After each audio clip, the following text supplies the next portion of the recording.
All right, time for another Highlander update. This is my March 22nd update. Today, well, the one I want to show you today is I got Teal Jenkins, the Skytrax Gearbox on.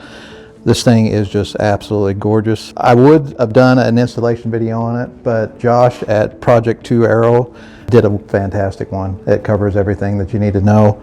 So there was nothing really to add to it other than when you actually see this thing, I'm blown away on the craftsmanship on it. It is just a beautiful piece. And everything went together as it should. There was no issues, no surprises. It was an easy job. So got that done. Okay, this is another project that I kind of showed you guys before, the Capacitive Probe and what I was planning on doing with it. This is actually supposed to be turned the other direction. This actually is my butt rib, which goes on my fuselage. To just showing fitment. These things, for you guys that don't know, actually weigh about a pound, so I'm thinking about doing something different here. Either hogging out some of the material and replacing it with carbon fiber, or just making the whole thing out of carbon fiber. I haven't decided yet, but this is just a kind of a first look at how I'm doing the capacitive probe. Basically replaces the sight gauge, but this probe in here, of course, like I said, it takes fuel in as it goes up and down. It sends a signal out to this box, which converts it into 0 to 5 volts. That'll go to your Dynon fuel gauge, anything that'll read the 0 to 5 volts and can be calibrated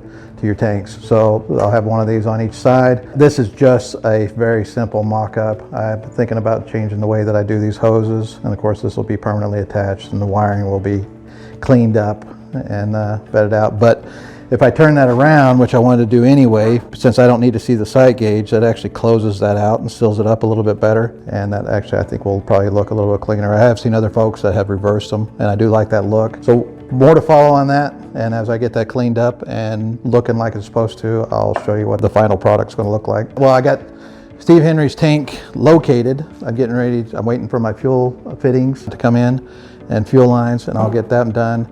Got my Edge Performance dual fuel pumps in, and that's actually was no problem, very easy. So once I get all the fuel lines and everything figured out, sorted out, I'll show you what that actually looks like.